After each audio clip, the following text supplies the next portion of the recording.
I'm excited about this episode. I'll tell you why.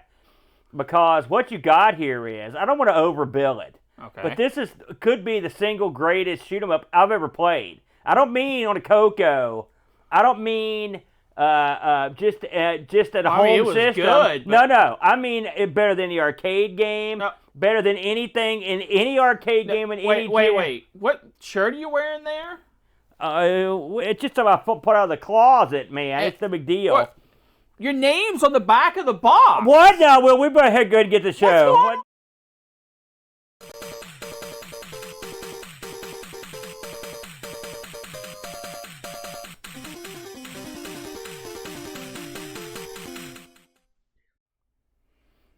Hello, everyone, and welcome to another episode of the CoCo Show. I'm your good buddy, your good pal, amigo Aaron, joined by a man who's always filled with a happy rainbow. It's the Brent.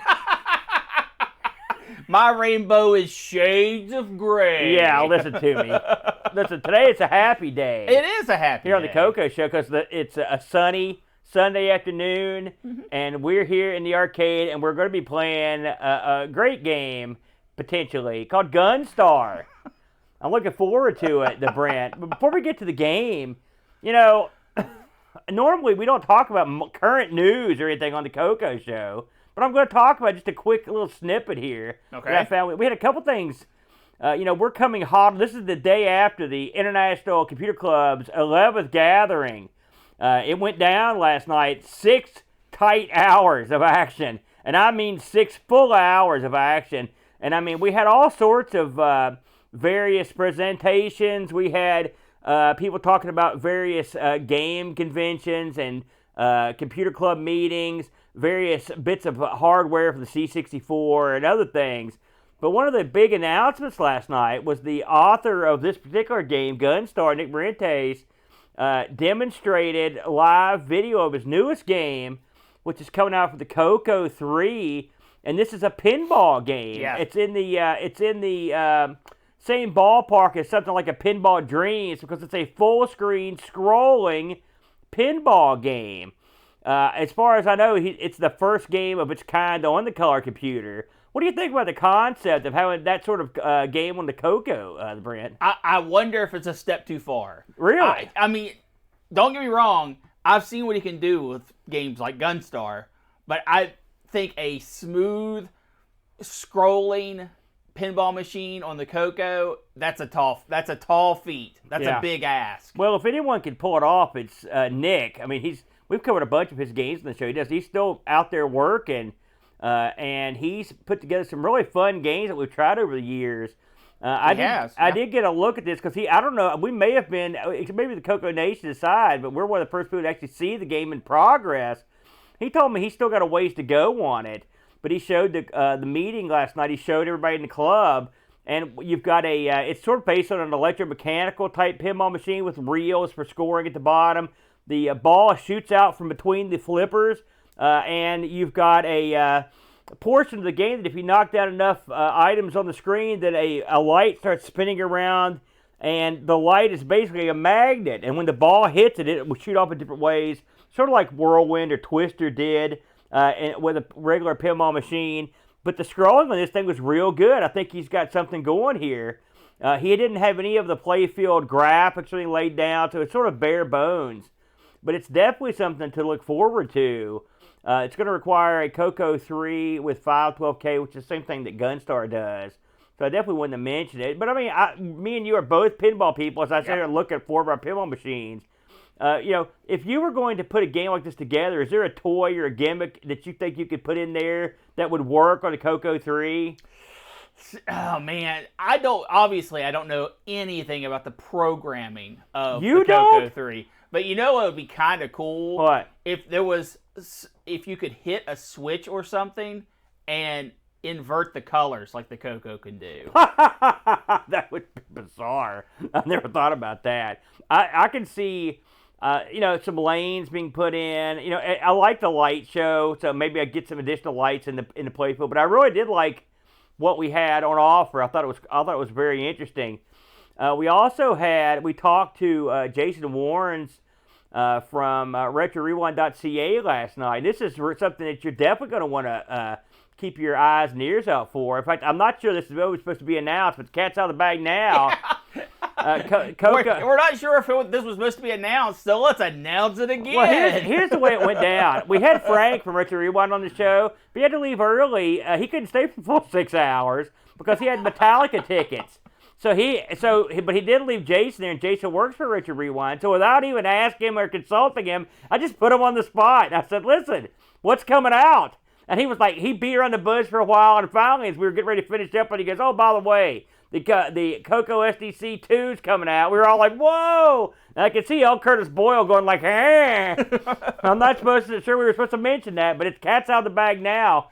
We don't have any details of what it's going to involve, but of course, this is the SD solution for the CoCo. You put it in the cartridge slot, and you're good to go. And it's the best. You've got to have one if you've got a CoCo. Any of the CoCos, you've got to have one of these things. It makes everything exponentially easier. Yeah. It removes your need to have an actual floppy drive.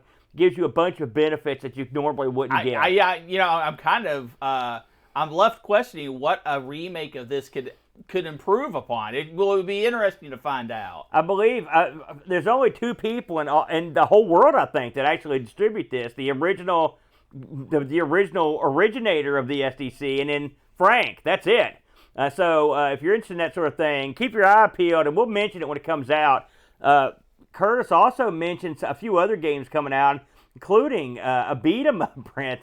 I can't describe this beat-em-up, but it takes place on the street, and sure enough, one of the things you go past is an old Radio Shack, which someone in the chat last night said, "Hey, it looks like that Radio Shack's boarded up," and it did. So, it's a bad part of town when the Radio Shack's boarded up. You know what was never distributed at the Radio Shack, the Brent? Small packets of silicone? No, they were there. Yeah, they were. The one thing that wasn't there was this week's game. It's the GunStar. Let's get into it. And now, CoCo Thoughts by Samuel Gimes. Wait, I thought we were playing FunStar. So, I couldn't help myself. I think Samuel Gimes stuff is definitely underseen. Please check him out on YouTube. He's Samuel Gimes. He's got all sorts of interesting things to say about games. But GunStar is a lot like FunStar in a lot of ways. We're going to talk about it. So, of course, this is the game this week. I'm going to hold it up here for the camera. Look at that sealed copy right there. It's GunStar. Good thing you waited until we were in a small window in the corner. Well, I didn't want to blow people's mind with the GunStar. So we're talking about GunStar. This came out. The copyright says 2019, but I think it came out early 2020. I think they finally, when it finally came around. Of course, this is for CoCo 3 512K variety. I will say, before we get too deep into this, I mentioned this last night during the ICC. If you don't have a Color Computer 3, you should go get one now. We were talking about... Well, you should have gotten one 6 months ago. Well, I know, but I'm saying this so 6 months from now I don't have to feel bad. CoCo 3s are becoming a rare commodity, and they are going for, I've seen them sell routinely for $400. And if you have a CoCo 3 and you haven't extended the memory on that to the 512K, it's a cheap thing to do. Yeah. And you also should consider putting the advanced processor in your CoCo. If you haven't done that yet, it gives you about, I think they told me, between 7 and 10% speed bump. Doesn't seem like much, but when the deal goes down, it makes a big difference. Yeah. The Brent. And you're not losing anything. Yeah. No. Oh no. It's an easy thing to do. I swapped mine out myself, and it was no problem at all. And I'm a doofus, so I don't know what I'm doing. So let's talk about the GunStar, the Brent. Again, this is a CoCo 3 exclusive, and this is fully put down by Nick Marentes. Nick has done many games that we've covered on here, and I think this, one thing with Nick, he'll do a puzzle game, and he'll do, like I said, a pinball game. He'll do an action game. And this is his is basically the shmup. This is the shmup game, He did like Donut Dilemma. He's done a bunch of these different games. This is the shmup game. This game puts you in the driver's seat the GunStar, and you've got to keep these aliens from taking over the Earth. And if we're not going to remember, they don't just want to come down and chill. They want to eat everyone on Earth. It's not good. You don't want that. You know what? I say we let them win. Well, my goal is to eat so much that I make them sick. That's the way I'm going to do it. This game is you can play this with your regular joystick here. You've got your it supports the RGB and composite. Now, when we'll talk about the different looks of these, because we filmed a little bit of both. The footage you're seeing is Brent and me both playing this. We both had to just record ourselves playing it. This game has 4 levels of play, and the levels are pretty diverse. I mean, they look different, but there's a couple real crazy wrinkles in here. Well, you're not just always flying and shooting. It has some other aspects with it, which is actually quite unique. Yeah. Unfortunately, you weren't able to beat this, were you? I have never beaten GunStar. I gave it a go, and I could get to the 3rd level fairly regularly. Yeah, every time. And unfortunately, I could never get off the 3rd level. Yeah, the 3rd level is I have gotten to the last level, but not very far in. So it's a difficult task, but it's an interesting. The game is not your usual shmup. It's a whole different take on it. Now, I want to talk, before we get into the game proper, I want to talk about what Nick brought to the table here. We've played a ton of shooter and shmup type games on the CoCo and on other 8-bit machines. And there are some good ones and there's some bad ones, but they mostly have the same things in common. And that is you're going vertically or horizontally on a screen that scrolls most of the time. And you shoot the bad guys, and that's pretty much the long and short. But there's one thing that you often see in the arcades, you very rarely see on the home computers, especially the older ones, is in a lot of arcade games, you get a little sideways action. The screen gives you a side scroll, maybe an extra third of the screen that appears off the screen that lets you, and you can move into that. So it gives you, if anything, the illusion that you've got more room to operate, but you really do, don't you, with that sort of setup? Let me explain it a little bit better, because I was sitting there listening to you explain it, and I was thinking, man, I played a different game. What? What Aaron's saying is, this is a vertical scroller. Yes.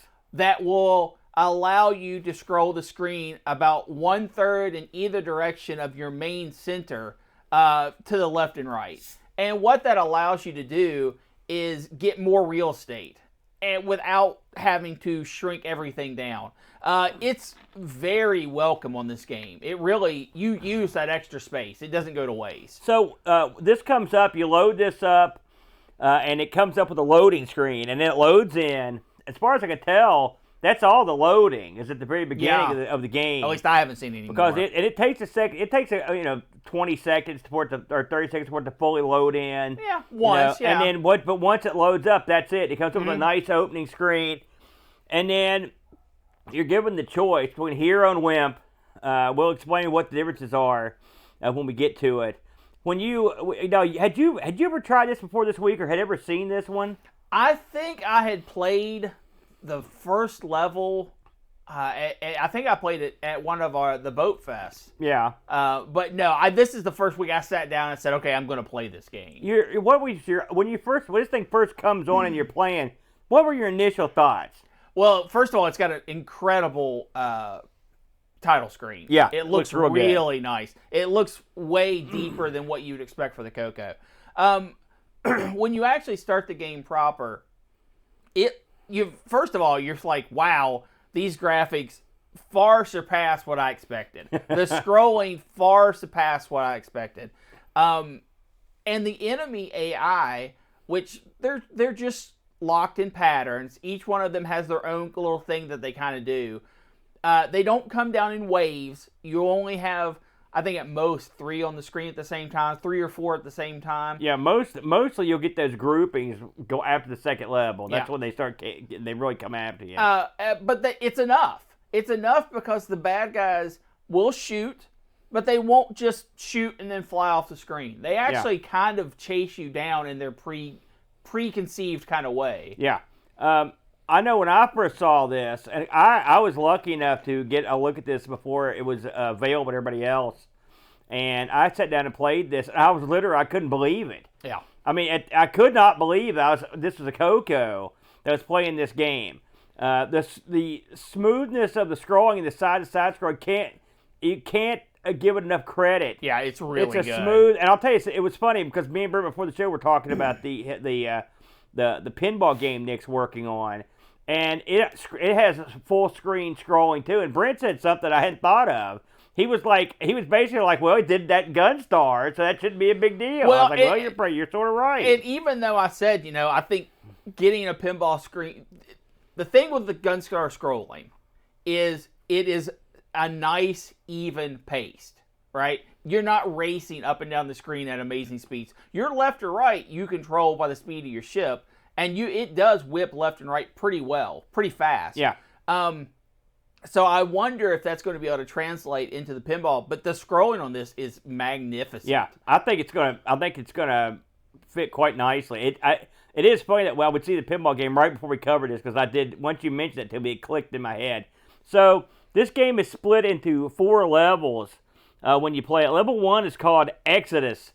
And this is the level where you're leaving the Earth to take the GunStar to the aliens' homeworld, and it feels like it. So when you play the first level, you are you're still on Earth, and so you're rolling across Earth, and you're confronted with bad guys. Any particular thoughts on this first level of the Brent? Looks amazing.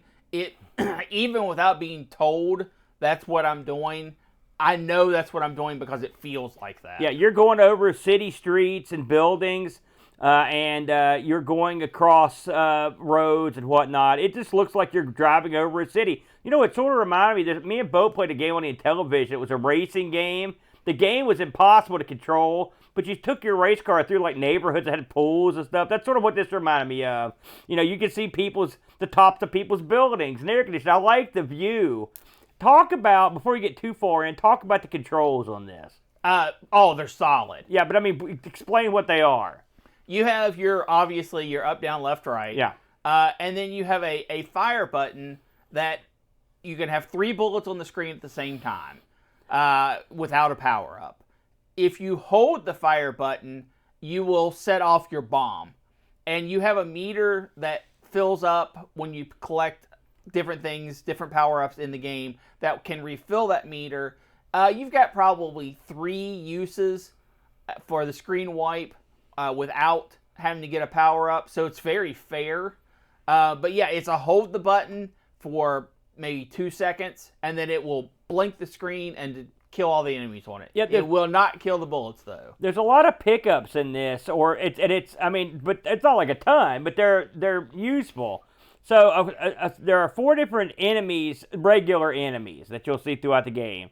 You've also got power-ups that will fly by. You've got what's called a shield charge power-up, which is a little green power-up, and a bomb charge power-up, which is a little red power-up. They're little boxes that have a little center that's green or red. Yeah. At the top of your screen, there are 2 lines. There's a lifeline, your shield, effectively, and then there's the bomb line, like Brent mentioned. When you fill that bomb line up, you're good to go to use your mega bomb. Even at half, every time you use it, you lose some of that line. Yeah. So you can bomb, like I said, about 3 times before you have to start recharging. There's also a pickup called the weaponizer. Now, how good a grasp on the weaponizer did you have? Well, there's 3 different power-ups. Well, I guess there's 2 different power-ups. You've got your normal shot, which is infinite. It's times 3, yeah. And then you have almost like a rapid fire that allows you to have 6 shots on the screen instead of 3. And you get 50 shots with that. And then you have a double laser, which will shoot 2 lasers at the same time, split off in a pair, very common in your shooters. Yeah. And that's also 3 per screen. That's right, and that's 50 shots. Yeah. So when you see the weaponizer, which sort of like a rotating ball that kind of comes at inside a box, yeah. Inside of a box, and you can pick these up. Any issue or thought about the pickups in this? How did you think? Did you think it's a good system to go down? I do. The only problem I have is the the shield and bomb power-ups are a little in the small size. It's not so bad when the background is just space, like in level 2. But in level 1 and 3, from what I saw, it can blend into the background if you aren't paying attention. I mean, it does its best to say, look, hey, I'm a power-up. But it is also easily missed. If you aren't looking for it, you're not going to see it. There's also a yellow line at the bottom of the screen on 3 of the 4 levels. This is a progress bar that sort of tells you how far through the level you are. Which is a great idea, by the way. Yeah, because these levels are pretty long. They're huge. So that doesn't hurt to have that down there. So once you leave the first level, you're entering this is what I'd say is the most radical level of the bunch, which is level 2 here. It's called the Stargate level. And this is where you've left Earth, you're in space, and you need to go to the alien homeworld. But to do that, you've got to activate the Stargate, okay, the old Stargate. I hated that movie and the show. So this is the only time the Stargate's been good, as far as I'm concerned. So to activate it, you have to gather what are called alien glyphs, these symbols that you use to start an activation code. Now, we mentioned earlier that this game has 2 levels, Wimp and Hero. Normally, you play on Wimp. Now, the downside of Wimp is you don't get your name on the scoreboard if you play on Wimp. But the upside is you've only got to match up 2 sets of glyphs, which means a total of 8. Right. If you play on Hero, you've got to match up 4 sets of glyphs, which is 16 glyphs. So you're asking yourself, what are they talking about? Well, picture, if you're listening to this, picture like an area filled with meteors or asteroids, an occasional enemy, and you also see these little floating green boxes. The green boxes, every time you shoot them, they will change symbols. At the bottom of the screen are boxes that have symbols in them that you've got to shoot the box on screen until it matches the symbol that's due up at the bottom of the screen. And once you do that, that symbol's locked in and it moves to the next symbol. This took me a while, but I was playing this early on. This level, I was completely baffled. I had no idea what was happening until someone told me, here's what you got to do. And I was like, oh, okay. What did you think about the Stargate glyph gimmick here? Well, first things, I had no problem picking up on what you're supposed to do. Okay. As soon as you shoot a box and you are scrolling through the symbols and you notice that some of the symbols match what's at the bottom of the screen, it becomes kind of self-evident what needs to be done.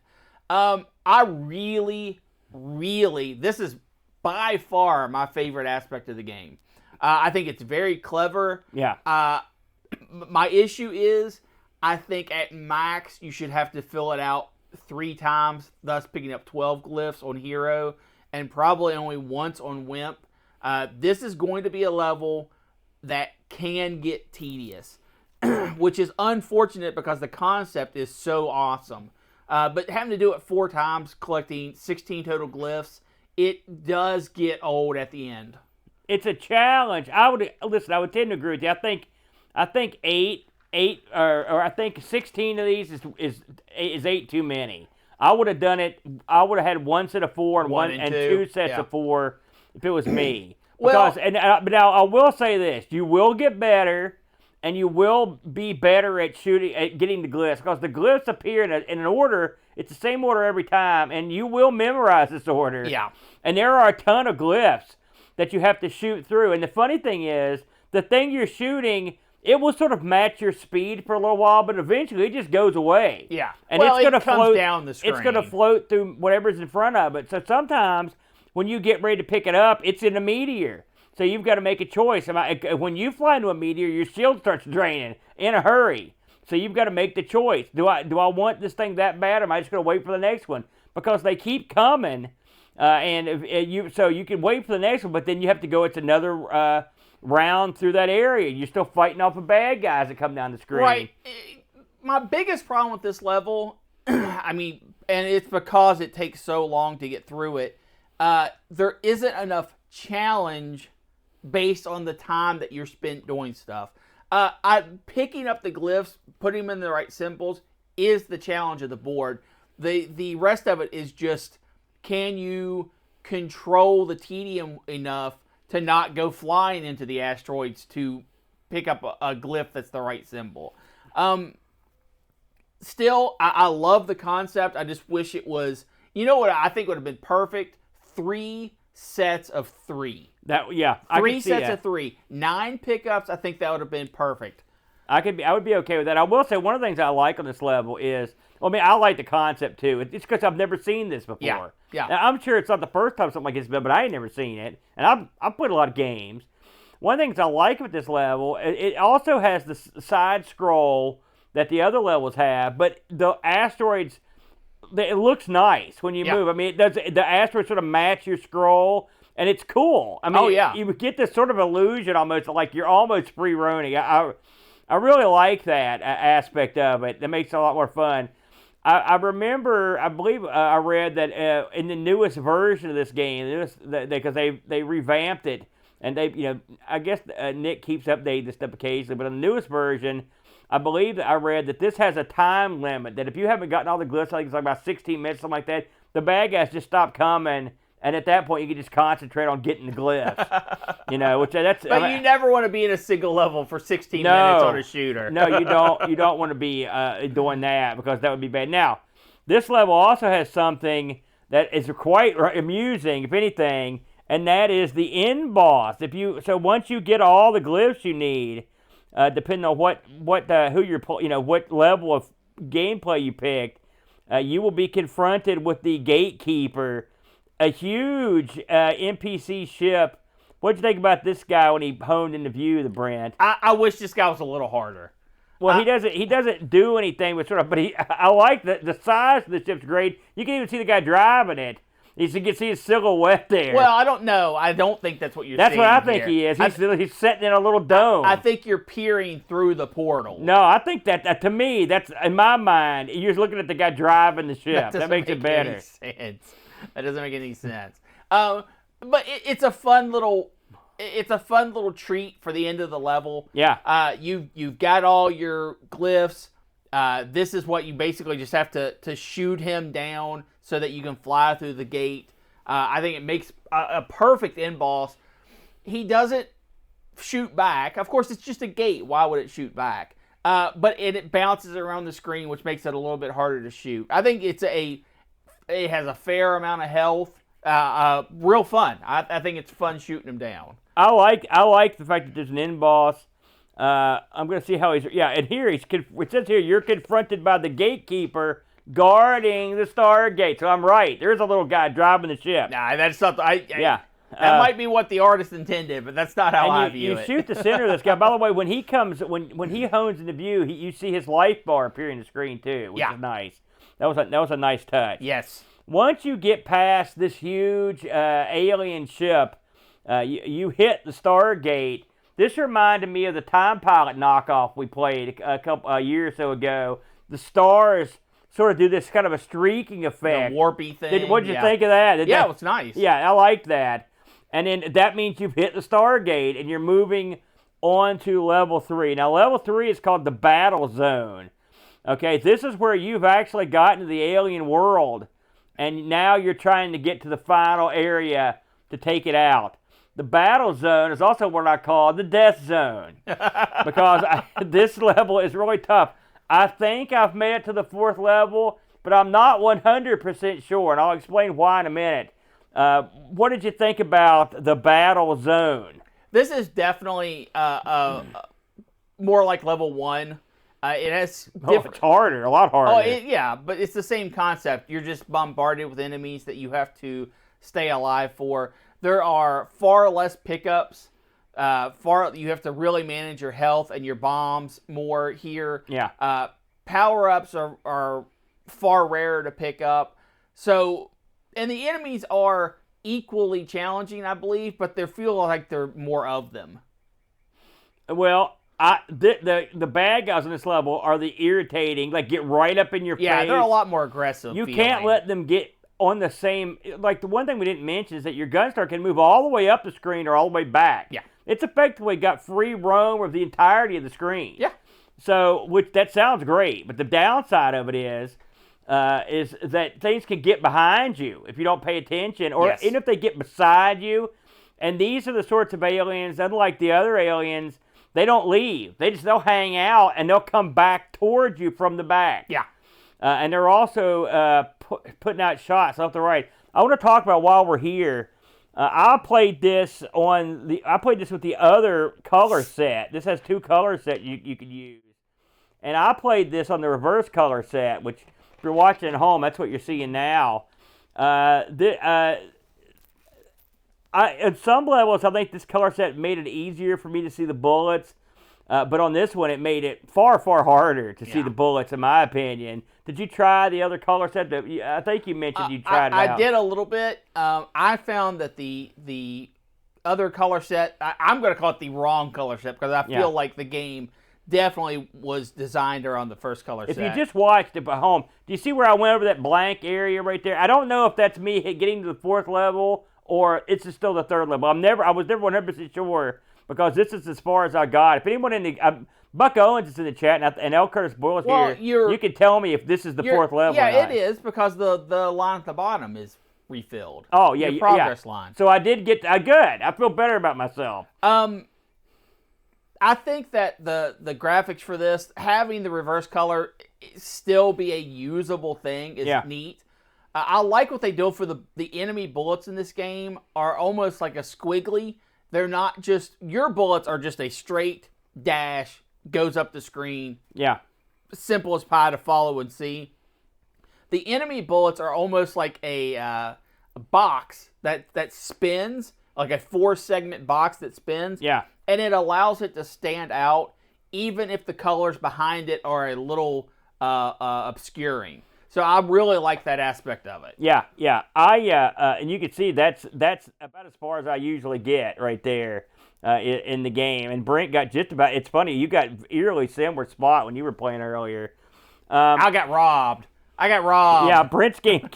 Hilariously, Brent's game screwed up at some point, and he had to start again. I had a bit of a crash. Now the last battle, which is level 4, is the abattoir.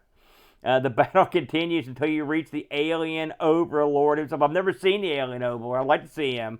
I think he's probably be pretty awesome. But yeah, there you go. So that's your 4 levels. Before we get to the reviews on this, I want to talk a little bit about the sound. Now, you don't get a musical tune in this, but you do get some awesome digitized sounds, digitized gunfire, digitized explosions. What did you think of the sound? It's okay. I know that a lot of people make a big deal about it. Yeah. And I thought it was good. I mean, for a CoCo, it was incredibly good. I would have rather had a background track. I know for at least what we were saying a little bit before, I believe that was in the cards but didn't pan out, which is always unfortunate. I think that the sound effects that they do have are they're good. Yeah. But I think the overall use of them is just okay. I think I'm going to flip the sound effects on just for a second so people can hear what they sound like. We've had some people asking about them. I think the sound effects were quite good, quite well done, and you get a nice taste for them. But again, I would have liked. I think, as I recall, and someone can tell me if I'm wrong, but I believe that the plan at one point was to actually have a musical accompaniment to this, and something happened. Let's let the people listen. Here you go.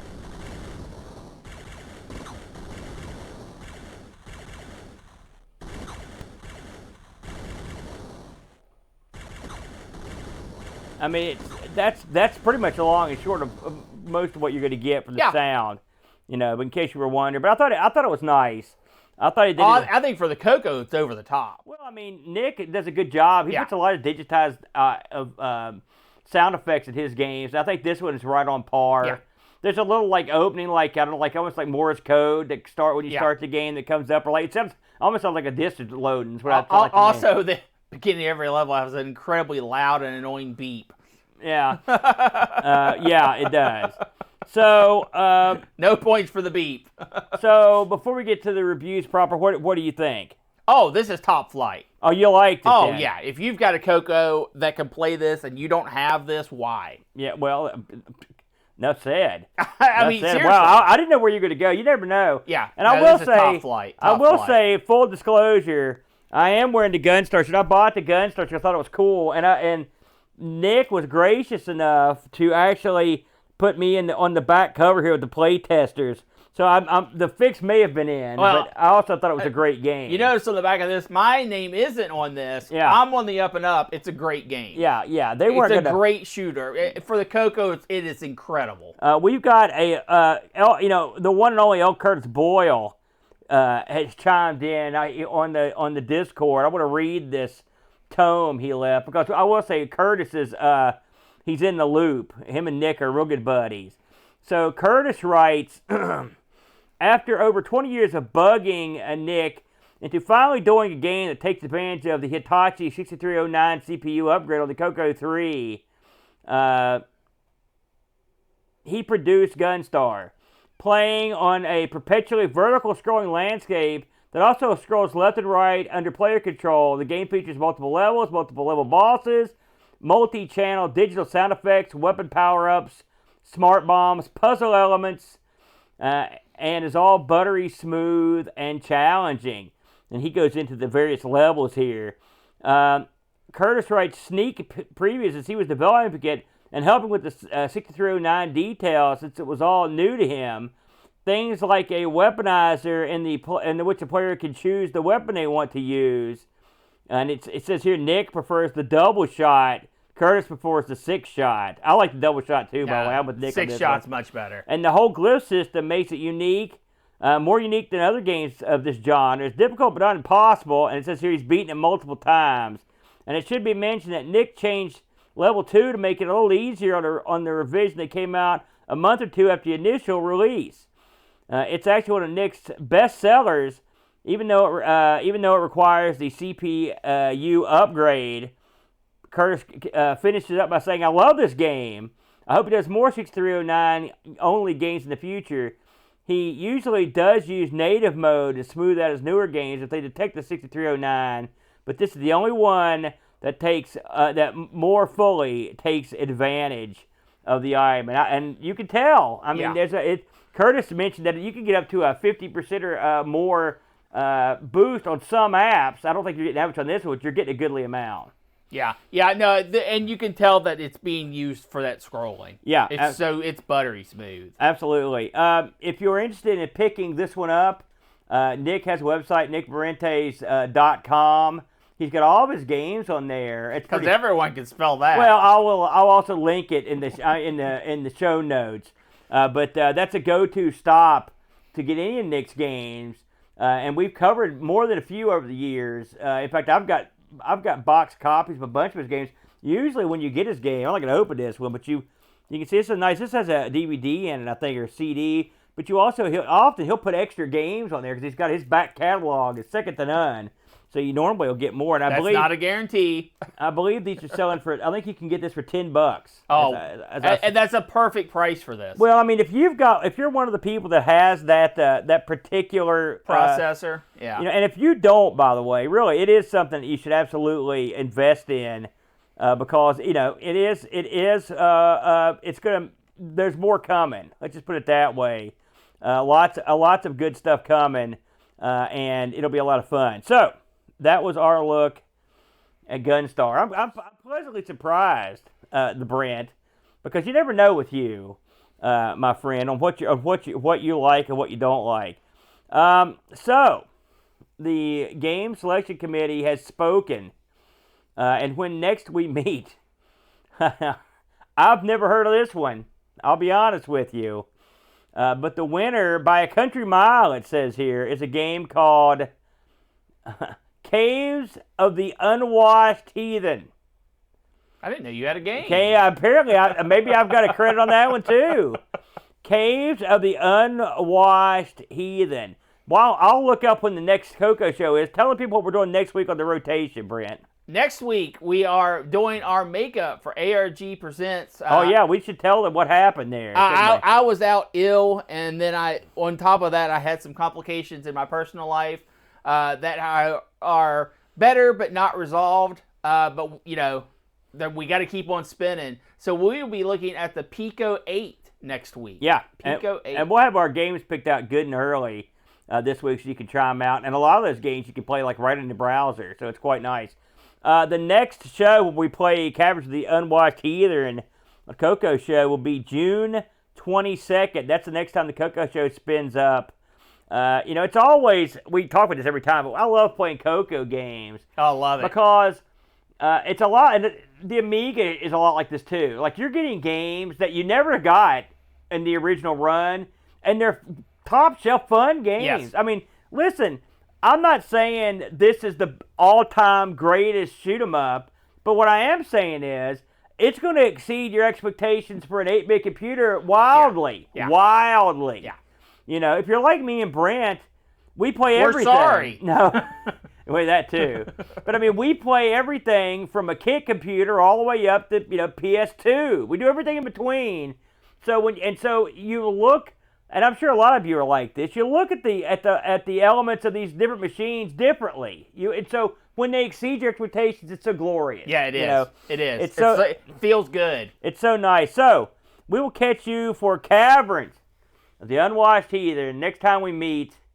And until then, make sure you play GunStar today. Also, all hell Nick Marentes.